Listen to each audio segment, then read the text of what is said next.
ये देखिए सिक्योरिटी जो है, सिक्योरिटी रहेगा तो फिर ये सब न्यूज नहीं बन पाएगा। इसीलिए सिक्योरिटी लेना और छोड़ना ये भी बहुत बड़ा पॉलिटिक्स है, ये हम देख रहे हैं। आगे देखा जाए क्या होता है। चल रहा है और वहाँ पर जो है राजनाथ सिंह ने कहा है राहुल गांधी पर निशाना साधते हुए, उन्होंने कहा है कि आप कह रहे हैं कि जब से सरकार आई है तब से चाइना और पाकिस्तान एक साथ आ गए हैं, लेकिन आपको ये पता होना चाहिए कि जो सक्षम वैली का इलाका है वो आपके नेहरू जी ने ही चाइना को दे दिया था। ये सब लोग जानते हैं। 48 में पहला पाकिस्तान लड़ाई के समय जो आज जिसको आज़ाद कश्मीर कहते हैं, गुलाम कश्मीर असल में पीओके, वो किसने दिया पाकिस्तान को? हमारे सेना लाहौर तक कुछ कर दिया था, तो हमें ले लेना चाहिए था उनका ज़मीन। उल्टा हमारा ज़मीन छोड़ दिए। हमारे सेना अपने जान पर खेल करके देश का सुरक्षा बढ़ाते हैं और हमारे नेता टेबल पर हराते हैं लड़ाई को। ये बार बार देखा गया है। इसलिए देश की जो भी भाग आज वितर्कित है या दूसरे देश के हाथ में है, ये नेहरू गांधी परिवार के हाथ से, उन्हीं के राज्य के समय हुआ है। राहुल गांधी को सब मालूम होते हुए भी जानबूझ करके अनजान बन रहे हैं।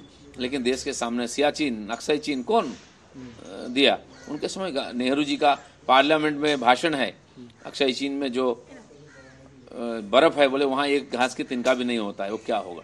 तो देश के भूमि के बारे में जिनका इस प्रकार धारणा है, उनसे क्या उम्मीद कर सकते हैं? प्रधानमंत्री आया है तब से जो अपराधी हैं वो खुद भाग भाग कर जेल की तरफ जा रहे हैं, जबकि जो पहली सरकार थी उसके समय किस तरह के हालात थे ये हमने देखे थे। नहीं, पहले अखिलेश जी का सरकार के समय यही जो माफिया गुंडा ही तो राज करते थे। 50-50 गाड़ी का कन्वॉय जाता था, किसी की हिम्मत नहीं रोक दे। आज अपने आप जेल में जा रहे हैं, क्योंकि नहीं तो बाहर में दूसरा कुछ हो जाएगा, या तो आपस में मारे जाएंगे या तो पुलिस के हाथ में मारे जाएंगे। तो इसलिए वो जेल को ही सेफ समझ रहे हैं। अच्छा है, जेल में रहे, समाज में शांति रहे।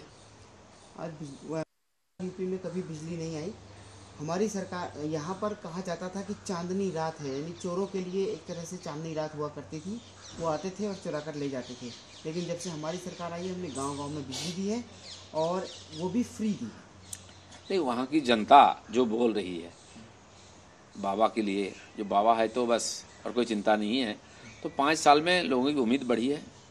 और जो बात योगी सरकार ने बोला था वो करके भी दिखा दिया है। अमन चैन है और लोगों का काम है।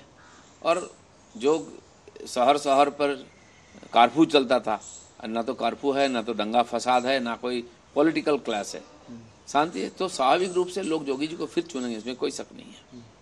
मोहन भागवत जी ने जो भी कहा गया वो हिंदुत्व तो नहीं है, आरएसएस इस पर विश्वास नहीं करता है। देखिए, देश में लगातार हिंदुओं का अत्याचार हो रहा है, हिंदू धर्मस्थान पर अत्याचार है, हिंदुओं का पलायन हो रहा है।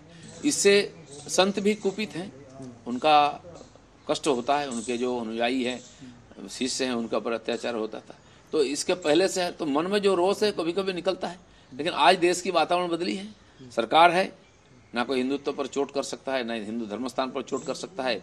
और हिंदू अस्मिता को रक्षा करने के लिए जो हमारी प्राचीन धरोहर है उसको एक एक प्रतिष्ठा हो रही है।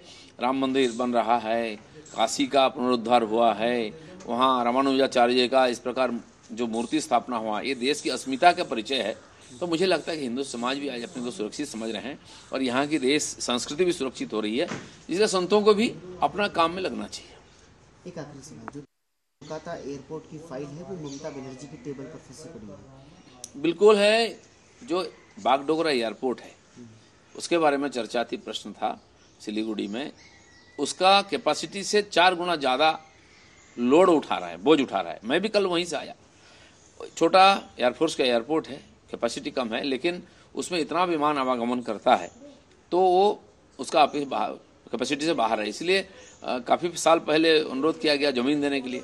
केंद्र सरकार ने 600 करोड़ रुपया भेज भी दिया है, लेकिन अभी तक राज्य सरकार ने ज़मीन उपलब्ध नहीं कराया है। इसीलिए वहाँ से संभावना है और भी विमान बढ़ाने की संभव नहीं हो रही है। छत्रपतींचा विचार म्हणजे